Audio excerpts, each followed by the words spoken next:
Bom, votos renovados de boa tarde, boa noite, malta académica, de acordo com o fuso horário que se encontra. Nós somos o podcast Caminhos Académicos. Para você que ainda não nos conhece, está no local certo, certíssimo. Nós somos o podcast responsável por trazer aqui narrativas académicas diferenciadas. E para hoje temos um episódio super especial. Mas antes de tocar no meu convidado, eu queria relembrar que temos aqui o apoio de alguns parceiros, como a FactPlus, software de faturação online. Okay? FactPlus é um software de processamento salarial que também está a ganhar espaço no mercado. Para você que tem a tua micro ou pequena empresa, dá um follow, siga, vai nas redes sociais, vai encontrar FactPlus, processamento salarial, KitadPlus, processamento ou software de processamento salarial. Quanto a nós, é só nos seguir nas nossas páginas Caminhos Académicos, no Instagram, Facebook Caminhos Académicos também, TikTok a mesma coisa. Tem todos os mecanismos possíveis para nos encontrar. Quanto a mim, eu sou José Colli, ok? Siga-me também nas minhas redes sociais que não vai perder nada. Ative aí as notificações dos nossos canais. Eu vou começar já aqui porque esse episódio promete. Eu trago aqui um convidado, pessoal, que eu tenho uma honra de entrevistá-lo. Na verdade vai ser mais uma conversa, né? Não apenas uma entrevista, mas é prazeroso para mim porque foi meu professor e é alguém que tem muito potencial no que faz. Eu não vou falar mais muito, vou logo me dirigir a ele. Muito obrigado pelo convite. Eu que agradeço. Para você que não está a entender nada, eu vou te dizer basicamente assim: IT Consultant, IT Engineer, Cloud Engineer, System Administrator, Project Manager, Teacher, School Foundation Profissional, Certificate, NSE1, Network Security, até estou a errar, Associate, VMware, Hyper, ok? Basicamente, eu diria assim, é um grande e excelente professor. Muito prazer, muito obrigado por aceitar esse convite, eu sinto-me honrado. Que agradeço. Obrigado. O pessoal aí com certeza está expectante porque eu já anunciei nas redes sociais que ia trazer aqui um convidado de peso. Como é que é feita essa gestão? Bem, eu acho que é tudo um processo, não é? E tudo aquilo que eu até hoje vivi acabou por influenciar nisso tudo. Eu quando estava ainda no ensino primário, secundário, eu tinha um irmão que fazia informática no ensino médio. E depois dele fazer informática no ensino médio, uma outra irmã minha também entrou para fazer informática no ensino médio. Okay. E pronto. E enquanto os meus irmãos estavam a fazer informática no ensino médio, eu em casa desmontava computadores e tal, e comecei com mais um amigo, que hoje esse amigo trabalha na Microsoft. Começamos a arranjar computadores na rua, arranjávamos e dávamos dinheiro, não é? Certo. Depois eu entro para o ensino médio, no Aldalara, para fazer informática. Isso em que ano, basicamente? 2010. E então começamos ali e eu conheci um outro amigo que tinha a mesma paixão que eu. E o que é que nós fazíamos? Nós arranjávamos computadores só para nos dar a internet de graça. Né? Nós íamos para um local onde gravavam conversa no quintal, IACAM, Instituto Angolano de Cinema Audiovisual e Multimédia, ali na descida do Muto. Certo. E nós trabalhávamos lá, arranjávamos computadores e tal, e só por termos acesso à internet para poder fazer os nossos downloads. Então foi crescendo essa paixão e pronto, nos destacamos no ensino médio e tal. Eu era amante de programação e depois disso, logo que eu termino o ensino médio, eu começo logo a trabalhar. Ou seja, antes mesmo de entrar para a universidade, naquele período, pronto, termino o ensino médio, novembro, outubro mais ou menos, em janeiro eu começo a trabalhar numa empresa que também era mais para a área de formação e foi a minha primeira experiência. Não foi a primeira experiência. A primeira experiência foi em eu acho que foi 2010 ou 11. Foi a primeira experiência. Ainda estava no médio. Porque havia um projeto chamado Plano de Férias, que era da Associação Provincial de Estudantes de Luanda, que dava cursos durante o período de férias a preço de 500 ou 1000 kwanzas. E alguém me disse, olha, precisamos de alguém para dar curso de redes. Eu não sabia nada de redes. Mas foi lá. Eu fui, não precisava de dinheiro, né? Então eu fiquei uma semana mesmo só no YouTube, a aprender tudo sobre redes. E eu calhei aqui no Molamband e eu dei lá o curso de redes. Conheço algumas pessoas que na altura já estavam na universidade, mas foram meus alunos. Oh. E dali depois, pronto, foi a ver aquela parte do IACAM. E depois, quando eu entro, termino o ensino médio, começo ali a trabalhar, além de estar como formador, porque eu dava os cursos de Excel, dava curso de programação, dava hardware, dava rede. Esse bicho, ou essa necessidade de ensinar sempre pairou, sempre esteve aí. Sempre. E então, depois eu estava ali, entro na Universidade Metodista, começo a estudar e fazia. Eu estudava de manhã e depois das 12h30 às 20 ficava a trabalhar, né, porque eu depois fiquei coordenador para a Helpdesk naquele mesmo local e também para a área de formação. E pronto, e fui trabalhando e fui ganhando gosto.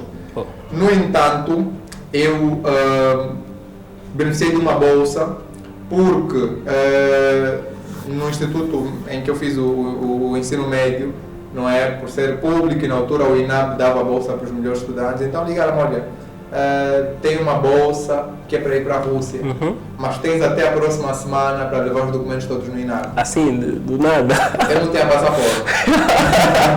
E tinha que levar lá. Chegamos no INAB, o senhor disse, olha, vocês vão para a Rússia. Aproveitar. Tem o passaporte, não adianta pisar mais aqui os pés. Epa. E pronto, eu disse, não tenho passaporte, em uma semana não consigo. Desisti, os colegas todos foram tratando os documentos e tal. Só que eu vi que o processo estava demorando, disse, não, vou ainda tentar. Falei com um amigo, disse, e ele disse-me que tinha um tio que trabalhava no SME. Links. E eu consegui tratar o passaporte em um dia. O passaporte em um dia, consegui dar a entrada, fui para a Rússia, fiz o curso de língua russa, fiz depois mais 4 anos para a licenciatura e depois fiz mais 2 anos para o mestrado. Ali tive experiências muito boas porque consegui conviver com pessoas de várias nacionalidades. Aprendi muito com os russos e não só, e também ensinamos muito porque eu fazia parte de uma turma em que tinha 5 angolanos e nós os 5 já tínhamos um background de informática que fizemos no ensino médio. Certo. E muitos dos russos não tinham. Então nos primeiros anos nós mesmo cascávamos. Chamou-me a atenção esse detalhe. Aqui no ensino médio já tinha uma bagagem enorme de respeito à área de informática. Eu ia fazer aqui uma equiparação, não sei, lá também tem ensino médio, então quer dizer que as pessoas daqui, aliás, os estudantes daqui do ensino médio acabam sendo, não sei, essa é a visão que eu estou a ter da coisa, né? Pode não ser bem assim, mas os estudantes daqui carregam uma bagagem enorme comparativa a muitas outras instituições dos outros países? Depende muito porque o que acontece? Eu fiz o ensino médio técnico. Okay? E os meus colegas lá, a maior parte não fizeram técnico, os russos, prefiro. Há também a possibilidade dele fazer no ensino médio lá o técnico, mas a maior parte lá não fizeram. Então, nessas questões propriamente, nós tínhamos mais bagagem. Saber o que é um algoritmo, entender sistemas digitais e etc. E há um outro ponto. Nós já estávamos no primeiro ano da universidade também. Certo. Já tínhamos visto aquelas integrais todas, exatamente. As derivadas. E chegámos lá, para muitos, eles tinham o básico, então nós também nos destacávamos nisso. Pois. No entanto, em outras disciplinas básicas, fundamentais, eles tinham bases mais aprofundadas. Estamos a falar na própria física, na química. Eles tinham bases mais aprofundadas e até as formas de resolução de problemas deles eram bem mais aprofundadas. Mas nós conseguíamos também, como disse hoje, ir taco a taco com eles. Mas foi uma experiência muito boa. E eu sempre gostei do dicionário e tal. E na Rússia depois eu aproveitei isso para estar a dar aulas de português para russos. Boa. Então, eu aprendi o russo. Mas ganhava com isso, também. Claro. Lembrando vivo. Eu aprendi o russo muito rápido. E eu depois disse, como eu aprendi o russo muito rápido, vou ensinar russo. Mas eu vi, vou ensinar russo. Criei um canal no YouTube. Fazia videoaulas de russo, mas tinha pouca aderência. Então eu disse, pronto, por que não ensinar português aos russos? E comecei a ensinar, havia algumas plataformas lá, em que tu te candidatavas como professor, as pessoas procuravam, diziam, eu quero aprender essa disciplina, e depois matchava, não é? Ou seja, Tu procuras professor de português e o aluno está encontrava e eu recebi um valor. E eu dei aula de português para russos durante 3 ou 4 anos mais ou menos. E foi muito bom, fui sempre praticando. Boa. Enquanto eu estava na Rússia, sempre que eu viesse de férias, eu ia para o Odalar e dava aulas no Odalar. Ok. Então eu dei aula no Odalar em 2015, dei aula no Odalar em 2016. Professor antigo. Eu acho que eu tive na Metodista alunos que foram meus alunos no Odalar e foram meus alunos na Metodista. Poças. O mesmo aconteceu também com alunos do ISAF, onde eu também dou aulas, né? Da Academia BAI. Ok. Foram meus alunos no Odalar e também foram meus alunos no ISAF. Pois. Não é? Então eu sempre gostei do lecionar e gosto muito de lecionar. Se calhar é porque na minha família também tem essa aliança. A minha mãe foi professora, meu pai foi professor, tenho irmãos que foram professores e são professores até agora. Então se calhar tenho isso na veia. Pois. E pronto, e é aquilo que se diz, quando tu ensinas aprendes mais ainda. Então para eu ensinar eu preciso investigar, preciso ler e um montão de coisas e eu vou sempre aprendendo e eu hoje se calhar pronto, acaba por me dar essa certa bagagem. Há uma frase que eu uma vez lias que dizia mais ou menos assim: o conhecimento só é bem adquirido quando bem compartilhado. Eu não sei de quem é essa frase, mas é uma frase que enquanto o professor falava eu imaginei logo ela. Eu fui seu aluno e junto com inúmeros estudantes partilhamos da mesma ideia, que uma aula do professor Divaldo não há necessidade de você não por vocabulário. Porque a matéria é muito bem resumida. Acho que foi meu professor em 2 ou 3 disciplinas, propriamente, não me lembro bem, mas que administração de base de dados.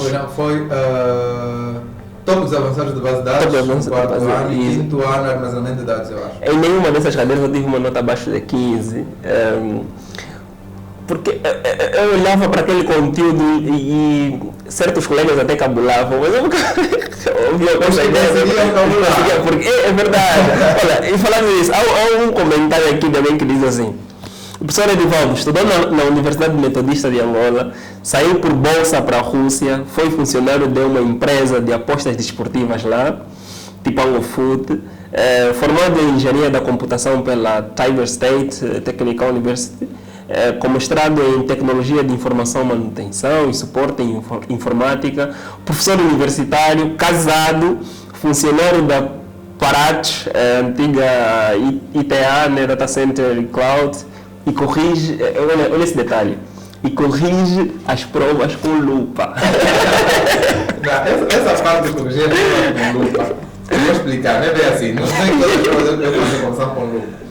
É que eu estava a fazer a correção de uma prova e eu vi que por trás tinha escritas a lápis que apagaram. Certo. E eu na altura trabalhava como administrador de sistemas na Metodista, no Departamento de Tecnologia de Informação. E nós tínhamos lá espécie de uma lupa que por vezes podia-se utilizar para quando tu abres um computador e queres ver exatamente bem os componentes. Então eu usei aquela lupa para poder ver bem se realmente era câmera. Há vestígios aí.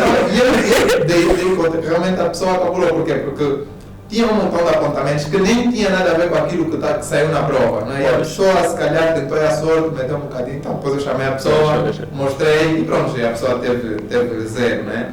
Mas eu digo, eu tento ser o mais justo possível. Eu concordo. Da mesma forma que a pessoa, se realmente não faz nada, tem 0, se faz tudo bem, tem 20, sem problema nenhum. Hoje em dia, eu já ia tocar já nesse ponto do ensino em geral em Angola.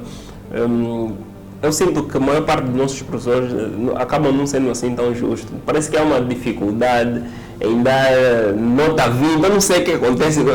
Nós estudantes nos sentimos mal com isso. Eu falo nas vezes de estudante. Às vezes sente que uma prova foi mesmo bem batida, mas o professor te dá um 18, você não entende porque tudo está lá. Eu já tive provas assim, não foi com o professor, mas já tive com outros professores, que eu senti que naquela prova, usando aqui a gíria, pisei mesmo, mas não houve 20.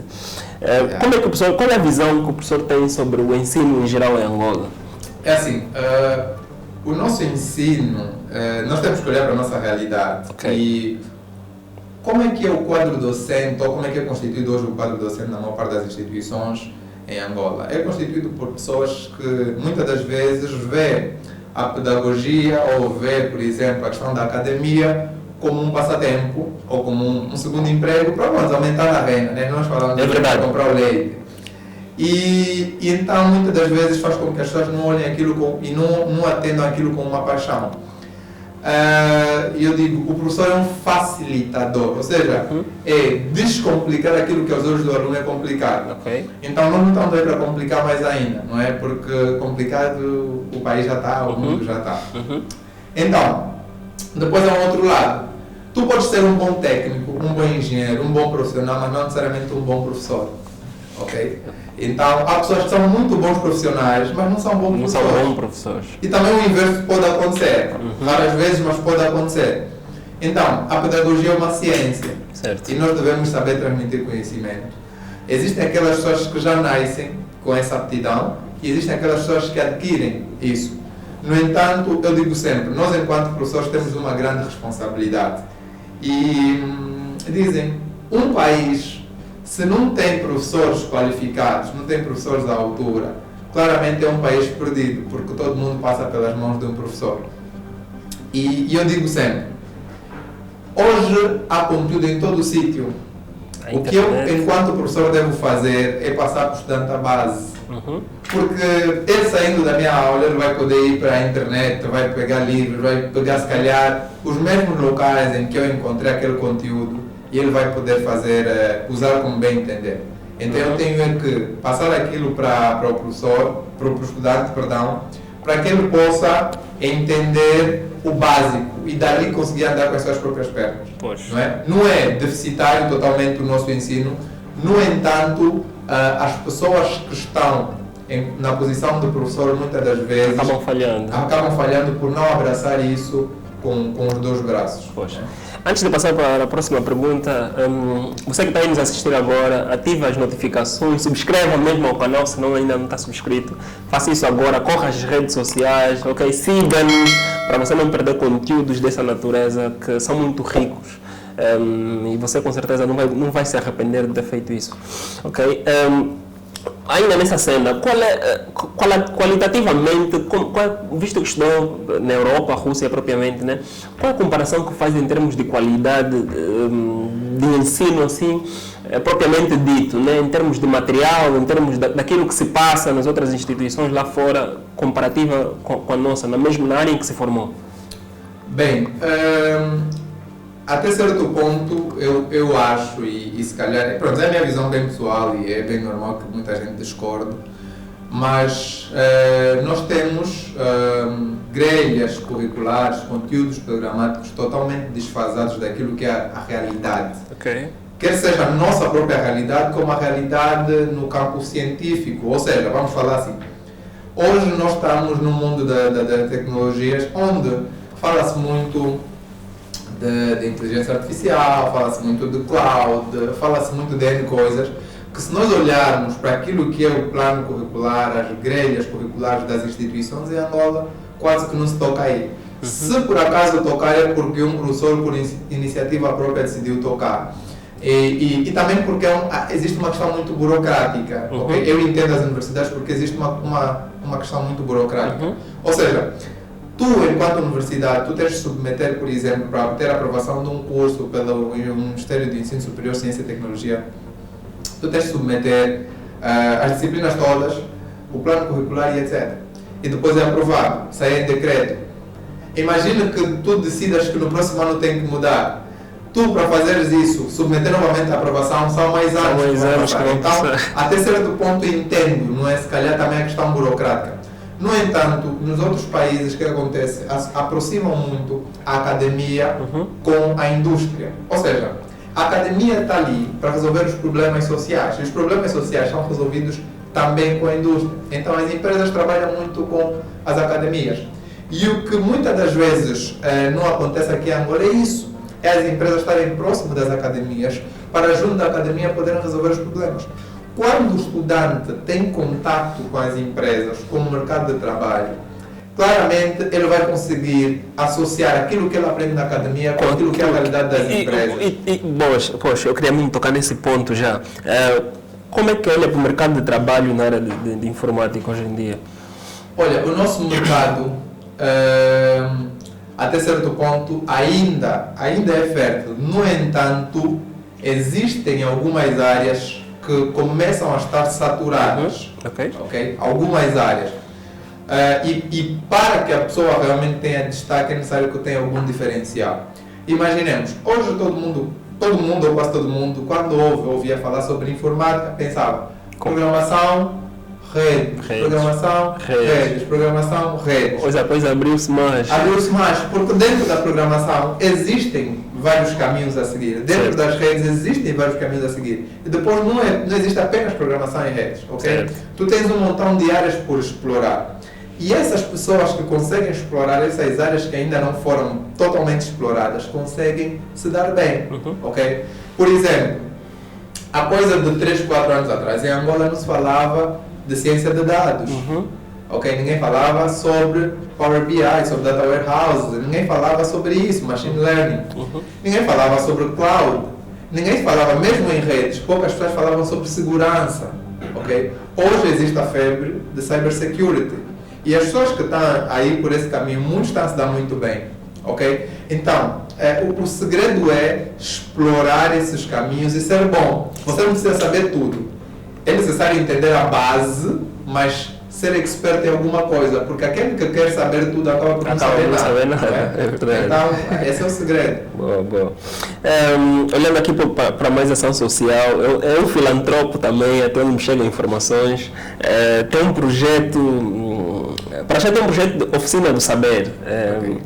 Queria ouvir um pouquinho mais sobre este projeto, Oficina. O que é? Bem, Oficina do Saber nasceu na Rússia.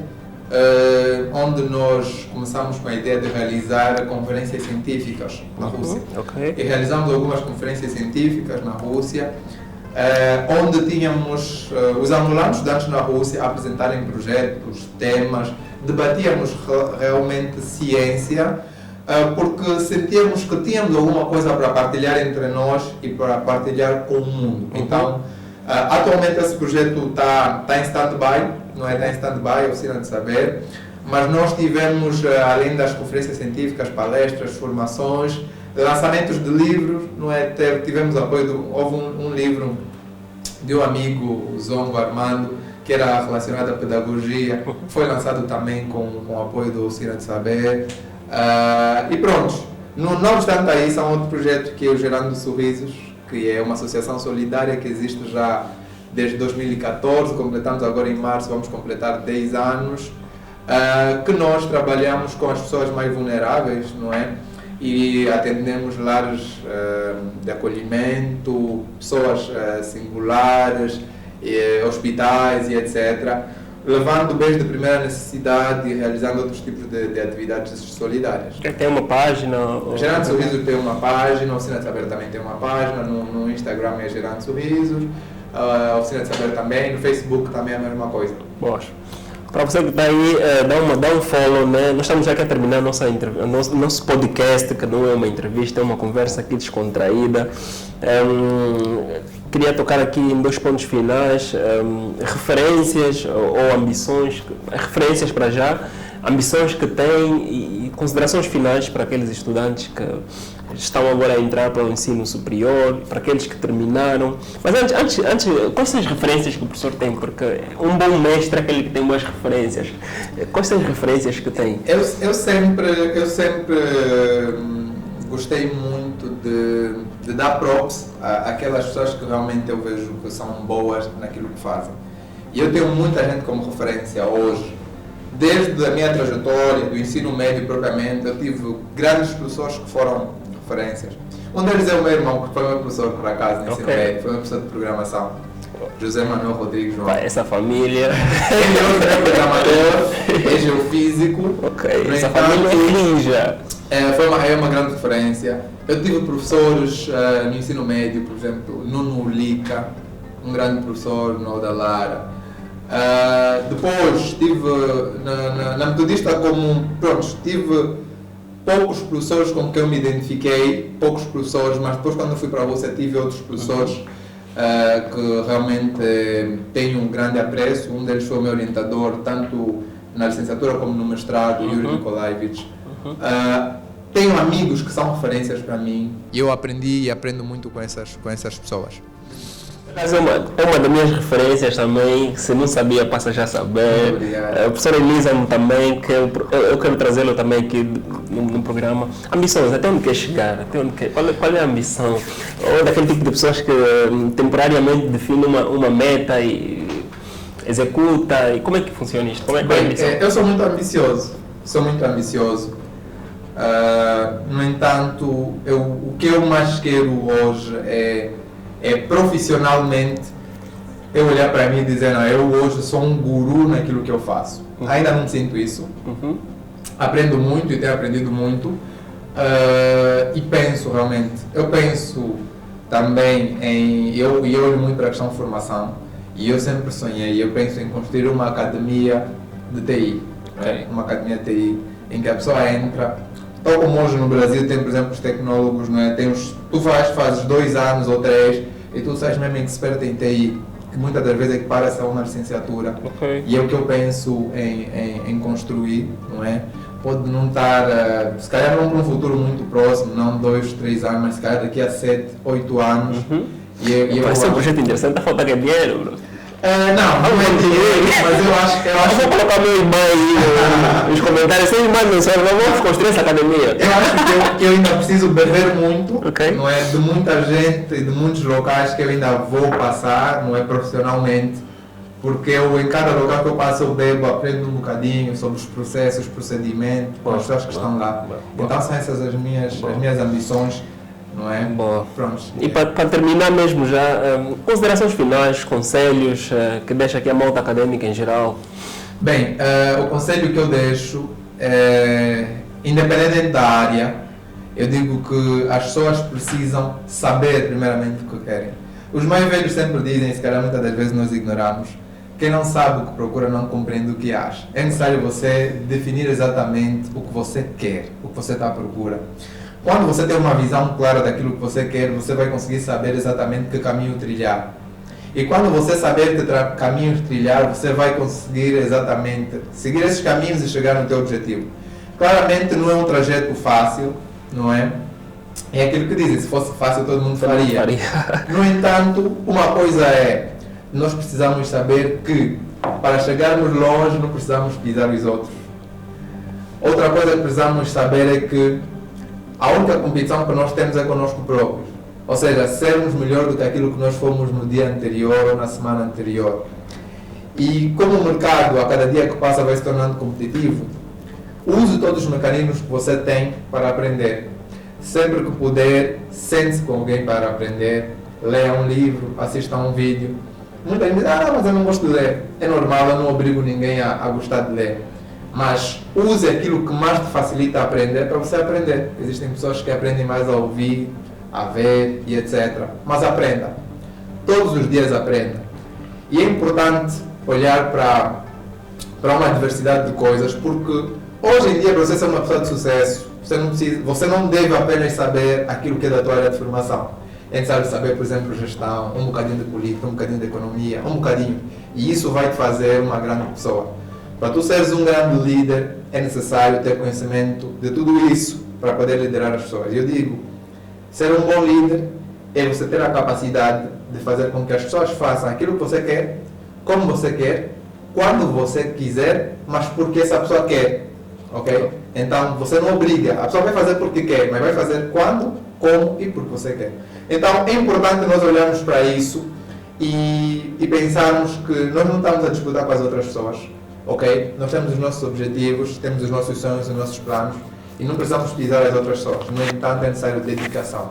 Não é? O dinheiro ou o sucesso, como dizem, não é? Só vem antes do trabalho se for no dicionário. Senão é sonho, é uma miragem. Então, da minha parte é tudo. Muito obrigado, professor. Aprendi imenso com essa entrevista.